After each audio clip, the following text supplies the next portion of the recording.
Morning. Happy Easter, happy Passover. My name is Jill Thompson, and I'm your worship associate this morning. Welcome to those of you who are here with us in person, and if you are, we're excited to see your faces, and we are also would be grateful if you silenced your cell phones. We extend a special welcome if you're joining us for the first time, and we also say welcome to those of you who are joining us via YouTube. And if you are and you have joys and concerns you'd like to share, please write them in the chat in the next 10 or 15 minutes so we can get them into the service. Our minister is the Reverend Walter LaFleur, and the title of this morning's service is Into Being. For words of welcome, whoever you are, whomever you love, however you express your identity, whatever your situation in life, whatever your experience of the holy, as you come seeking love, your presence here is a gift. Whether you are filled with sadness, overflowing with joy, needing to be alone with yourself, or eager to engage with others, all who welcome all are welcome here. And I would now like to introduce Matt Livingston for a Gen Cam update.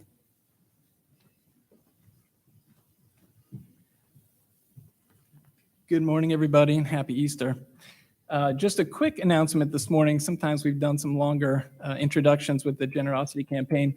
This morning, just an update that we're getting closer to our goal of $250,000. We've pledged $154,000 so far from 68 pledges. So last year we had 120 pledges, so we're at 68 so far. So we know there's some more out there, and looking forward to receiving your pledge if you haven't pledged yet. A reminder that if you have pledged, you're going to find your name on this giant marigold in the front. And then also in the small sanctuary under the window, there are small potted plants that may do better at your home than they do in the windows of UUCR. So you're welcome to take that home. If you like, after the service, it'll be waiting for you on the table in the small sanctuary. Thank you.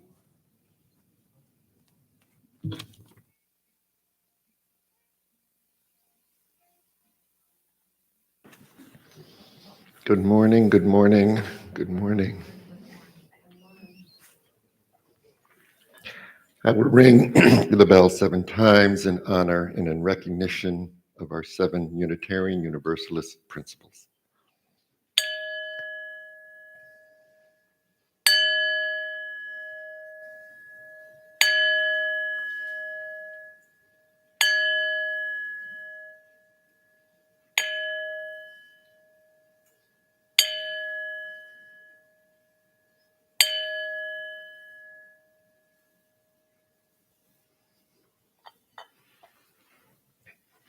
Our covenant tells us we commit to supporting each other with respect and direct communication as we work in community to explore spiritual growth and be a force for good in the world.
What a joy to have the choir back. Our opening words this morning come from Susan Osborne.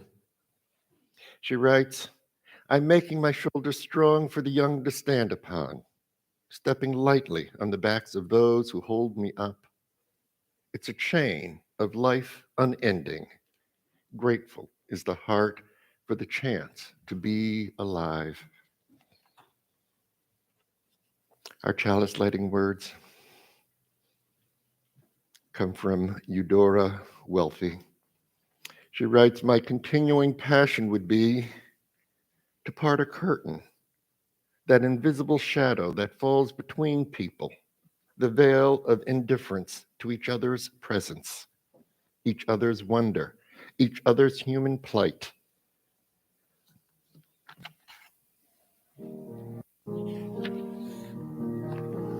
May the light we now kindle inspire us to use our power, to heal and not to love and not to hate, to pass and not to hurt, to serve you, O Spirit of love.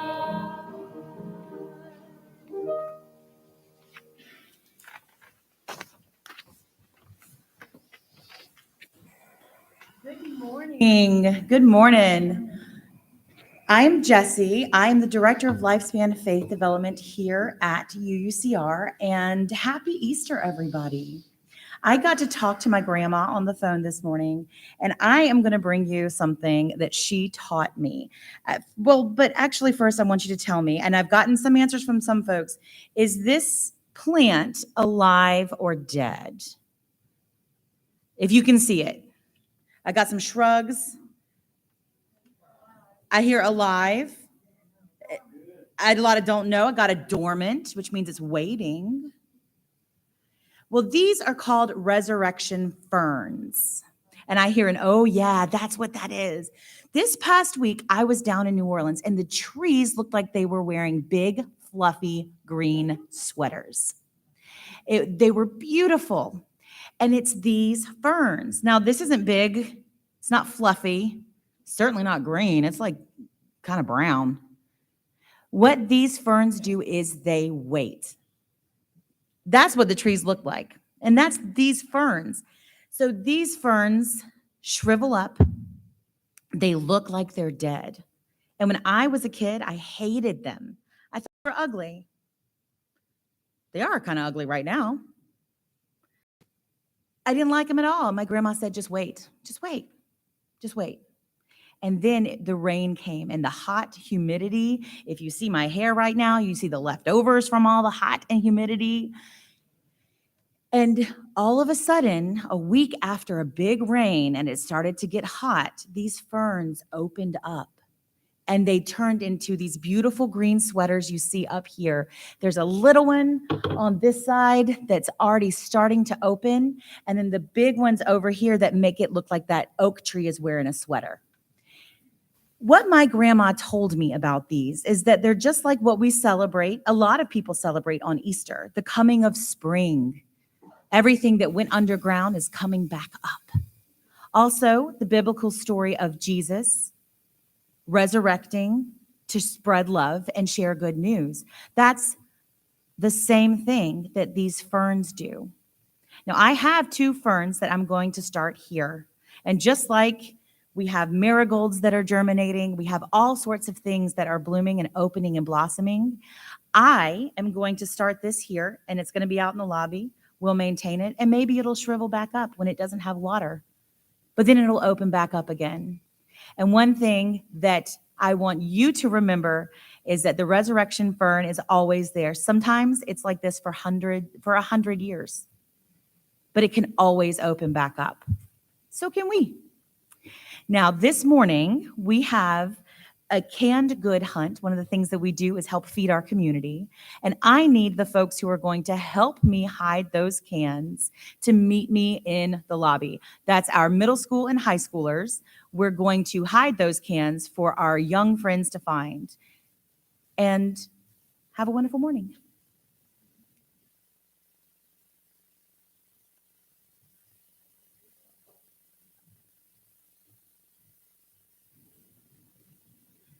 The reading this morning is from a book called Perseverance by Margaret J. Wheatley. Steadfastness. Steadfastness is a lovely old-fashioned word that we don't hear much about these days. It describes how warriors stand their ground, how they find their position and stay there, unshaken and immovable. Steadfast people are firm in their resolve. They are not shaken by events or circumstances. They stand clear in their beliefs, grounded in their cause, faithful to the end. Steadfast people seem very rare these days, a distinct minority in the flood of opportunistic, self-serving, priority-switching, disloyal people we encounter daily. And we may question our own steadfastness. But there are enough of us out there, people who place a value on steadfastness and want to learn how to develop it. It's fine for steadfast people to be in the minority. The world always and only changes from the actions and commitment of a small group of dedicated people, as sociologist Margaret Mead stated so clearly years ago. Instead of being distracted by all the unsteadfast ones, we need to actively search for each other and expect we'll find us. Yet we will have to look in new places. Among those we've discounted and misjudged, we have to look again and be willing to be surprised by who we see. And once we find each other, we need to support and encourage our steadfast behaviors. The times when any one of us speaks up, stands our ground, sees clearly, refuses to yield, doesn't give up. Steadfastness is a capacity that gets easier as we're together. The ground we stand on gets more firm and offers more support. It expands to uphold a surprising number of spiritual warriors.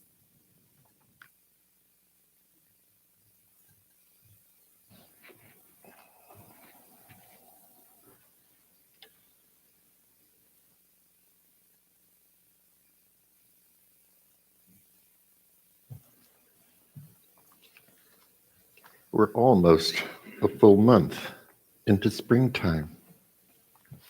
There's no doubt spring has sprung. It's a wonderful time of the year. The tremendous number of flowering trees in these parts is a treat. They didn't exist like this in New York State. Daffodils and tulips are up, and in fact gone, making way for our eyes to be treated by the colors of azaleas. Perennials are beginning to show themselves, birds building nests.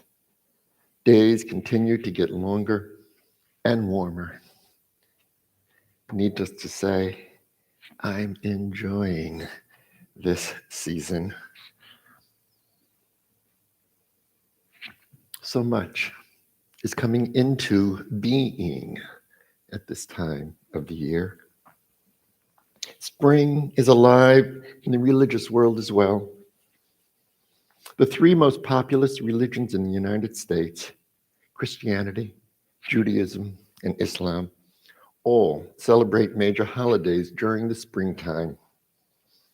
It's common practice for faith communities to recognize the changing of the seasons. Hence, we tend to have religious holidays that align with spring, midsummer, and deep winter. Most notably, at the time of the equinoxes and the solstices. This year, we're exposed to a occurrence that happens only about every 33 years, I understand. All three faiths have significant celebrations during April. Christianity recognizes Easter, Judaism, Passover, and Islam practices Ramadan. While each religion and holiday is based in different traditions and different beliefs, they all share some common themes that are linked in some significant ways. I understand Passover is the oldest of the traditions. It signals the claiming of a Jewish identity, an identity that traces back to the time God frees Hebrews from slavery during the Egyptian Empire. The story tells us God claimed the firstborn of every Egyptian, but spared the Hebrew people that same plight. They were spared by placing blood of a lamb on their door, signaling the angel of death to pass over. Celebration of Passover is an intentional, ceremonial remembrance of that time and of that event. Time when God liberated us. The annual Passover celebration serves as an embodied embrace, an embodied remembrance of that time when we were slaves in Egypt and God claimed us as his own. The celebration lasts 7 days. Jews celebrate this time of year, by practicing certain dietary restrictions, such as refraining from consuming leavened bread and other food restrictions. On the first night of Passover, a Seder is held. Foods of symbolic significance commemorating the Hebrews' liberation are eaten during that time. Prayers and traditional recitations are performed. Christians celebrate Easter around the same time as Passover. Easter occurs the first Sunday following the first moon after the spring equinox, which, according to some, known to some as the Paschal full moon. You might want to write that down and save it for a trivia game. Did you get to see the moon last night? That full, bright, wonderful spring moon. The holiday of Easter commemorates the resurrection of Jesus Christ, who served as a sacrifice so that the sins of Christians could be forgiven.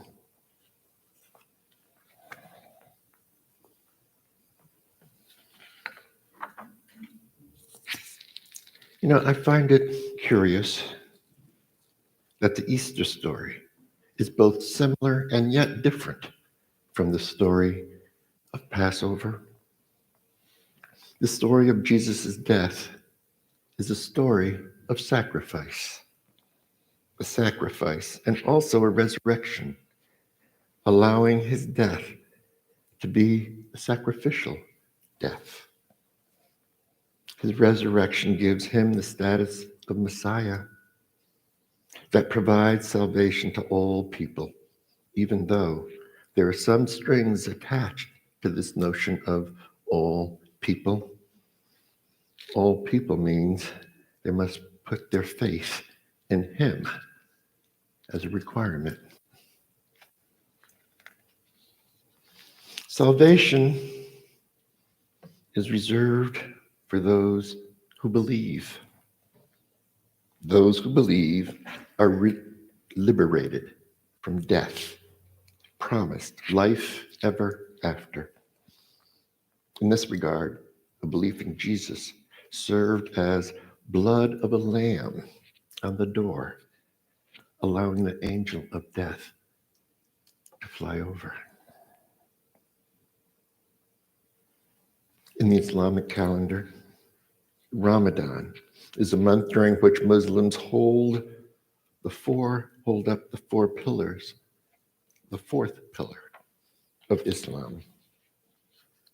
During that month, Muslims fast throughout the entire month.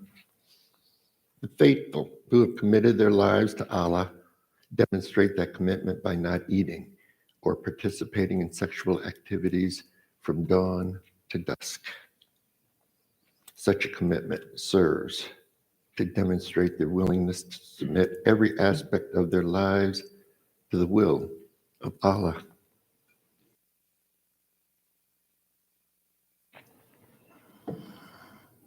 Such a time provides them an opportunity to meditate on that commitment, perhaps encouraged by a constant reminder of their hunger.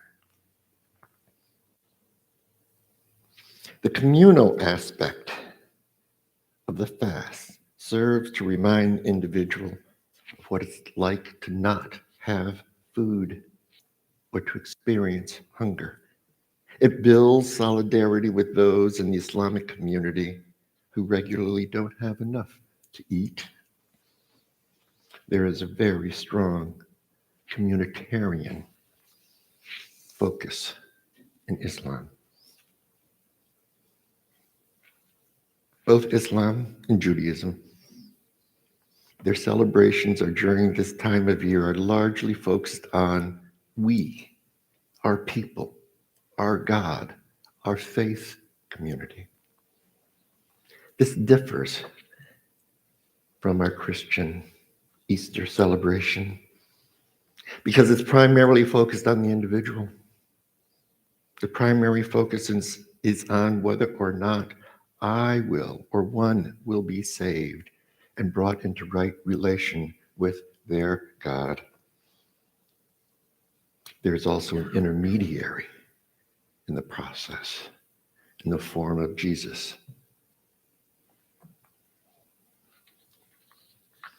Now, each of these faith traditions come with or are preceded by some form of personal sacrifice. For Jews, their dietary restrictions, like avoiding the consumption of leavened bread, as well as other foods.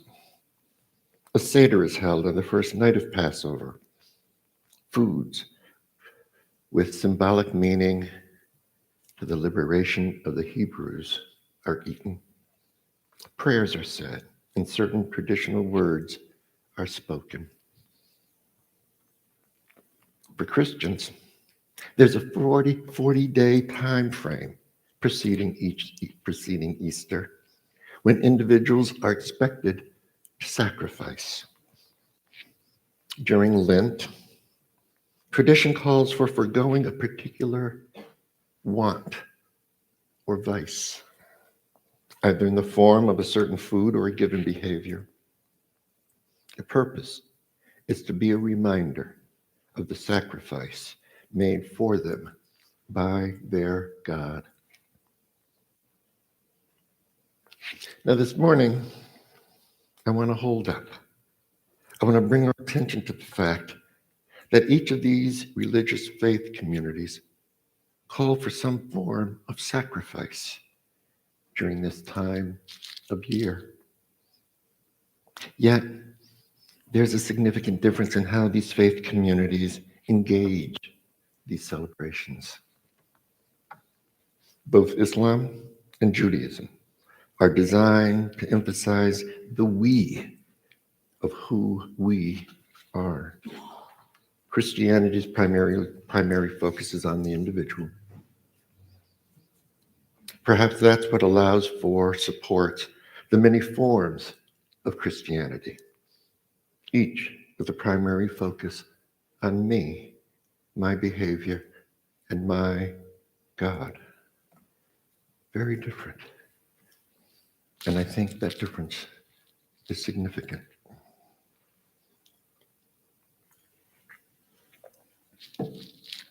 By extension, Unitarian Universalism is an outgrowth of the Christian faith.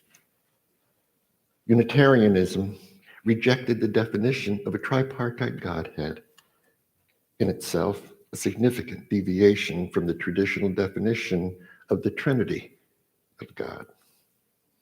Universalism adopts the position that God, a good God, would not condemn his children to eternal damnation.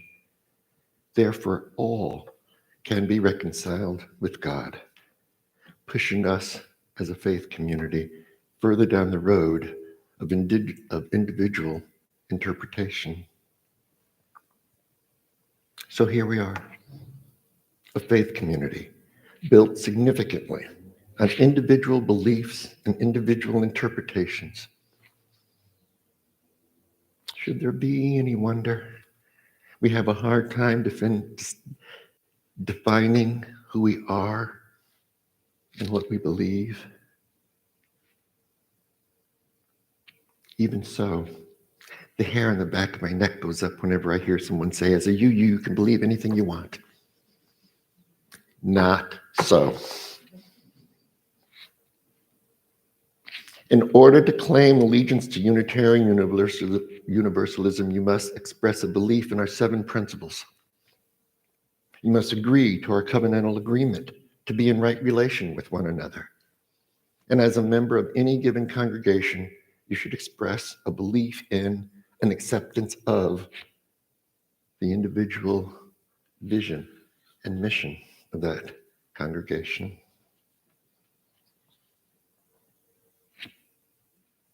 And we need to find room for sacrifice. We need to find room for sacrifice. We need to learn to honor the need for individual sacrifice in service of something bigger than ourselves.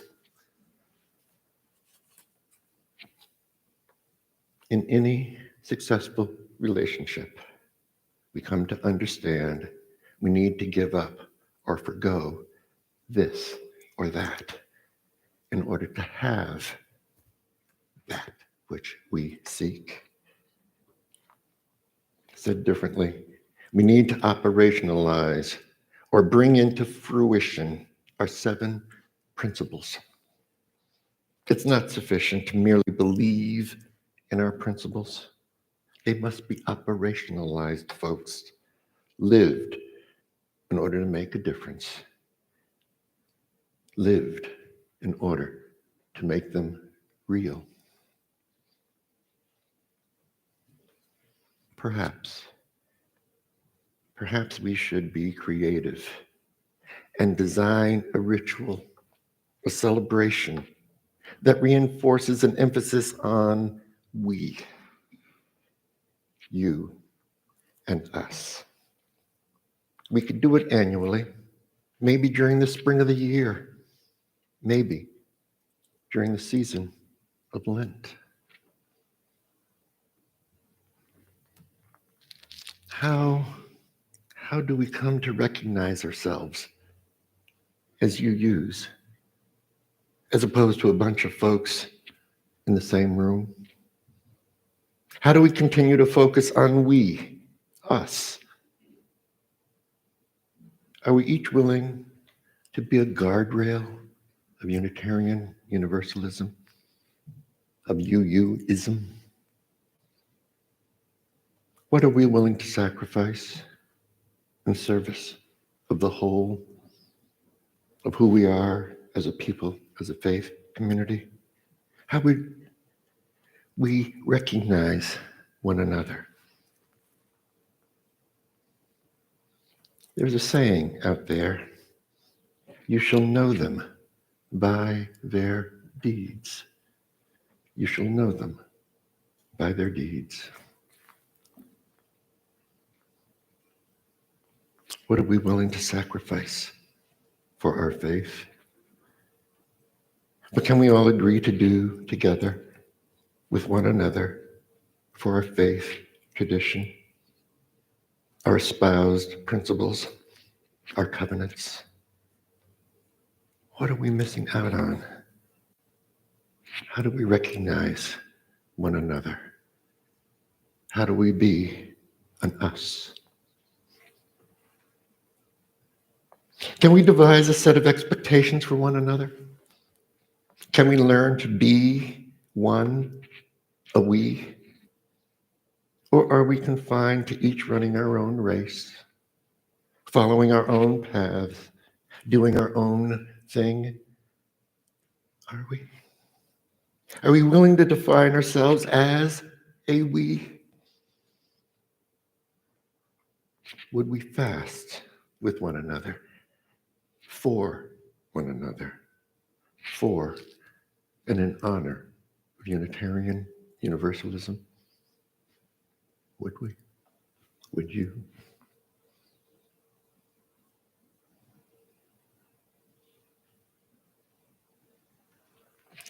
Could we get our sister UU congregations here in Virginia, in the southern region, to join us? Are we, as a people, willing to let it be known in our workplaces, our neighborhoods, that we are Unitarian Universalists? Can we explain what Unitarian Universalism is? What's it about? Can we tell folks and explain, put into words, why we're Unitarian Universalists? Just a question.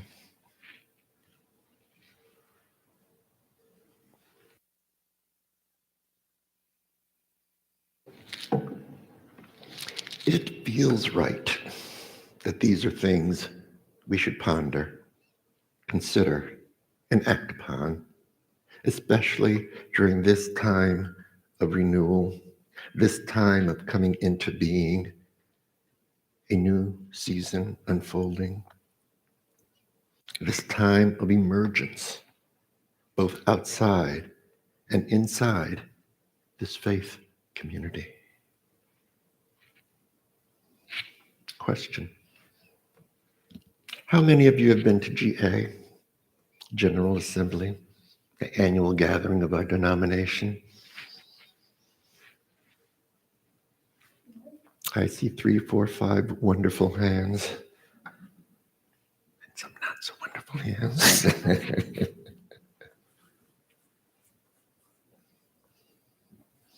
GA this year is in Portland, Oregon, and it's not too late to schedule a June excursion. I remember the first time I attended a GA. I was in seminary. And walking up to get into the convention center, I was in a long line. There were long lines on my left, long lines on my right, long lines in front of me. I was taken by the experience.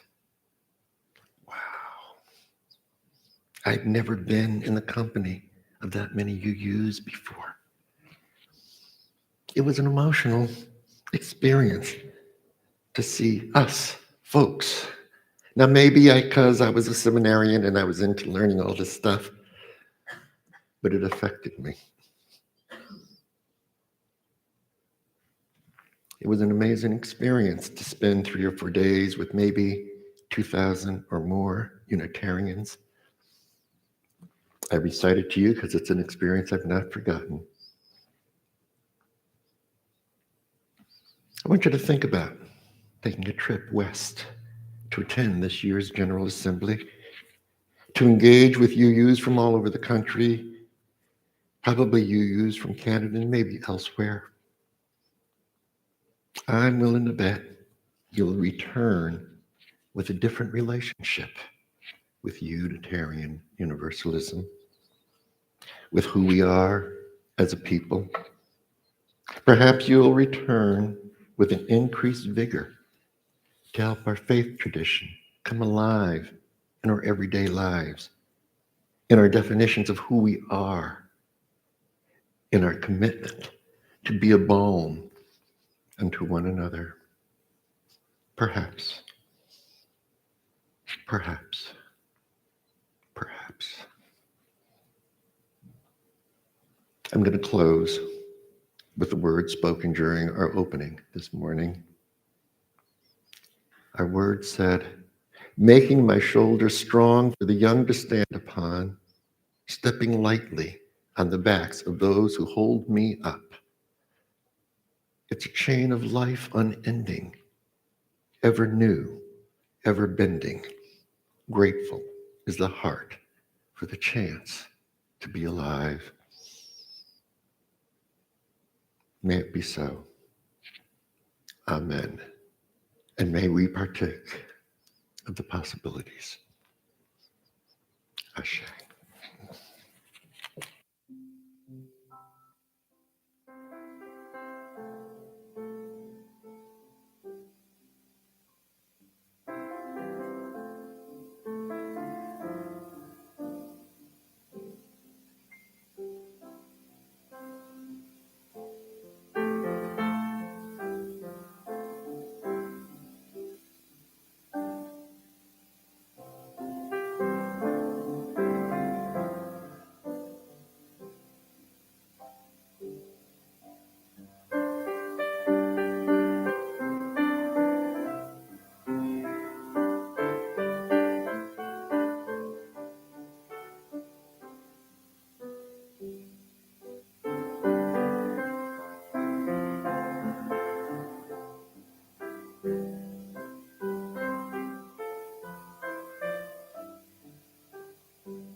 Let there be an offering to benefit who we are becoming, in support of what is.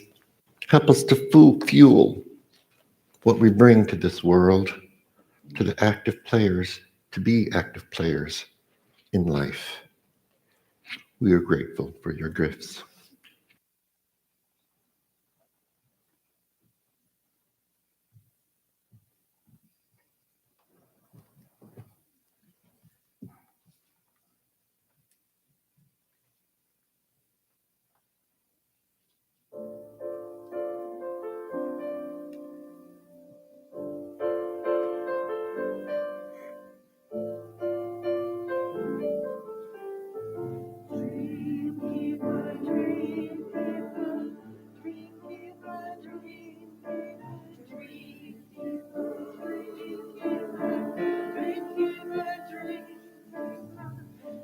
All of your dreams to dreamers.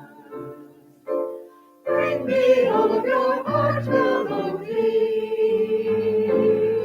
that I may wrap them in a blue cloud, away from the too rough fingers of the world.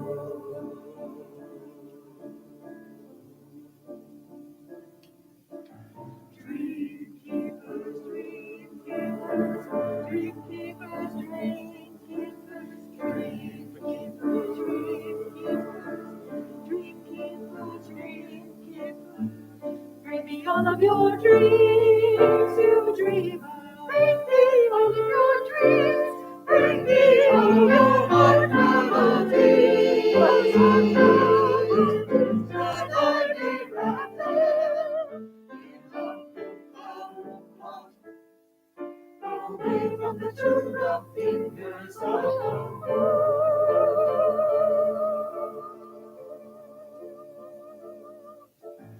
Dream keeper, dream keeper, dream keeper, dream keeper, dream keeper,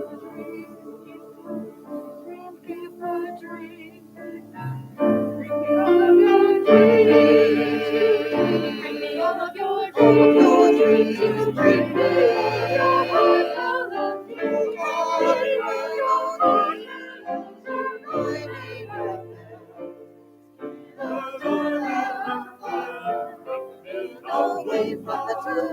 fingers of the away from the children, fingers of the world.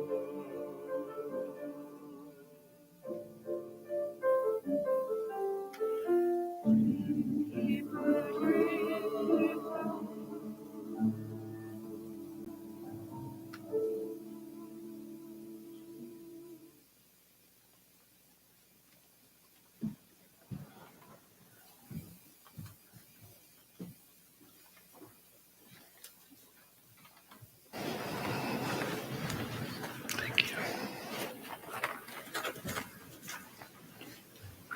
Thank you for your gifts.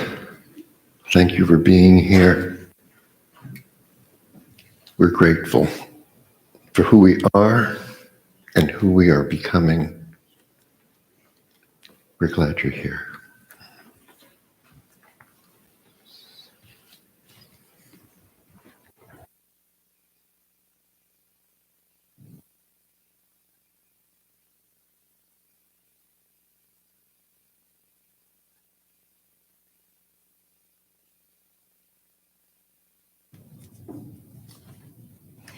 Good morning. I'm Jane Harrison from the Caring Committee.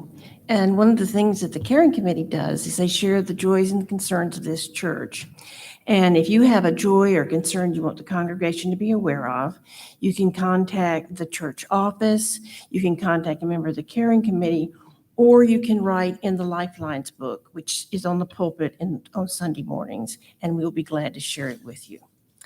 Let us enter into this time of joy and concerns together, this place of great hope and joy. I have a couple of concerns here. This is through our young ladies who do the YouTube for us. And if there's a chat and people will need to tell some things that they want the congregation to be aware of, they will collect for us. And first of all, Danielle T. would like for us to keep her father in our thoughts and prayers.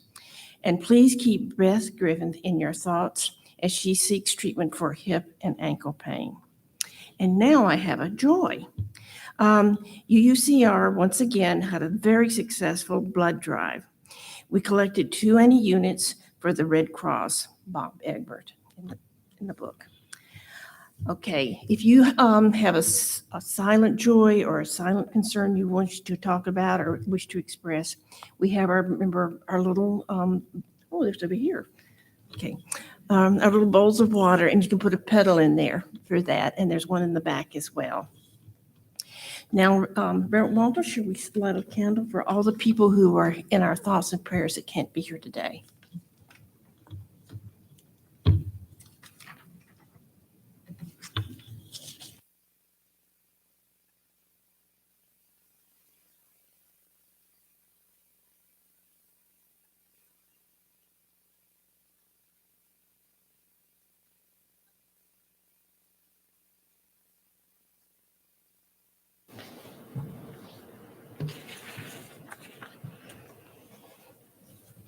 Join me in a time of prayer and meditation.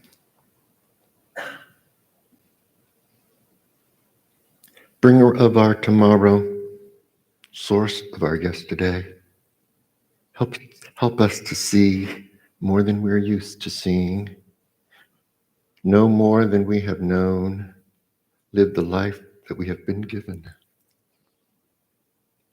May we be more aligned with what is, more aligned with what has been. May we be open to what is unfolding, what is coming into being. For all that has ever been, all that is in the process of being, in the process of becoming. May we each be more of what and who we are meant to be. May we know that all is connected to all, and that we are here to play our part. Amen.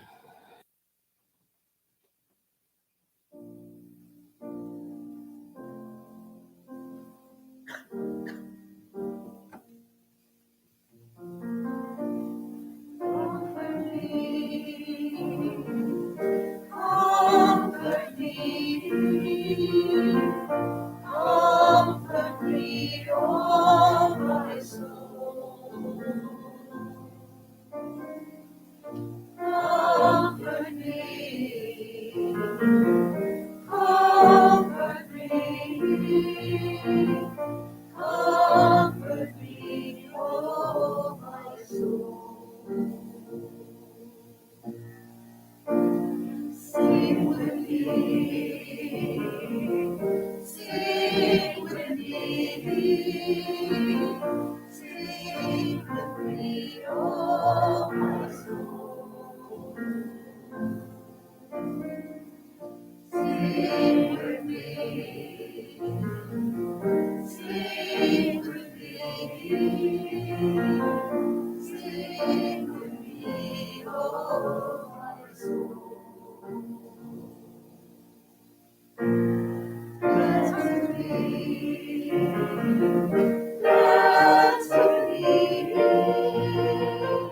dance with me, oh my soul.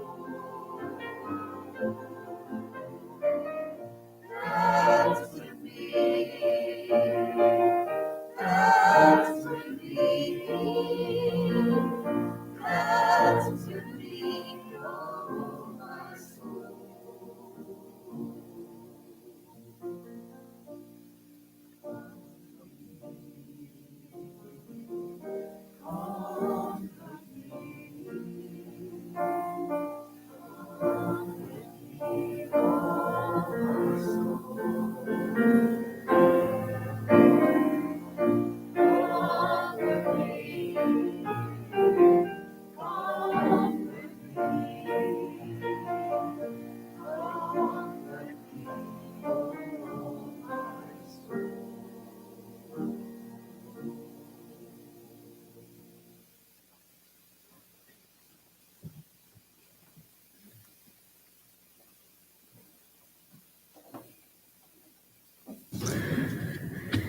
Okay, we have lots of announcements today. We will be moving to a monthly e-newsletter beginning in May. Input for the monthly newsletter will need to be submitted on the 23rd of each month. Please plan to have any input for the first monthly newsletter emailed to Sam in the office by Saturday, April 23rd. And if you're able to submit your input before the 23rd, please feel free to do so. Masks will now be optional during Sunday services here at UUCR.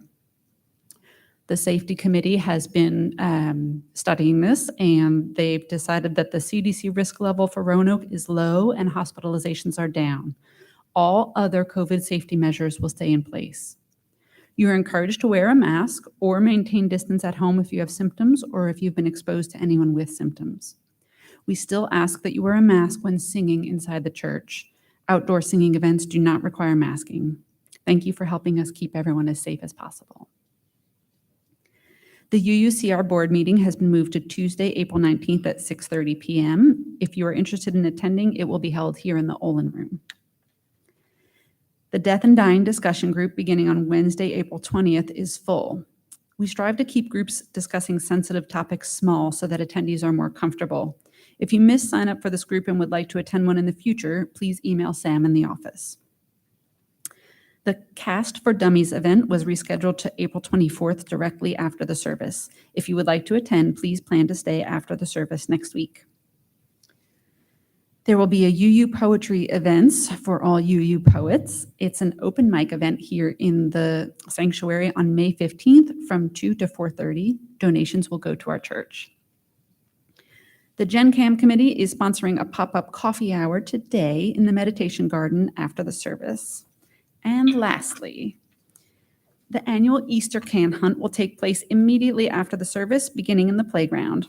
Our beneficiaries this year are Woodrow Wilson Middle School and the Lion's Share Food Pantry. Parents, please plan to stick around as your child hunts for cans and chooses a prize.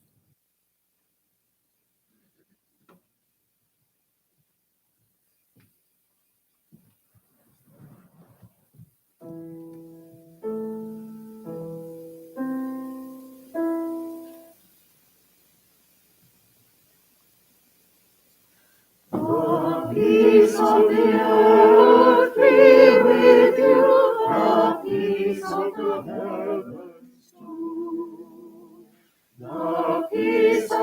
rivers be with you, the peace of the oceans too.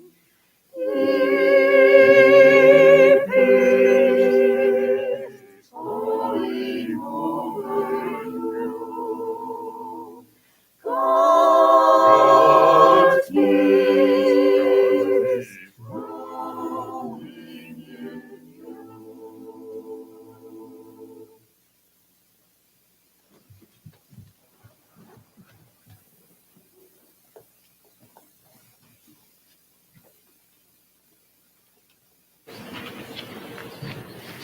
Know that nothing stays static.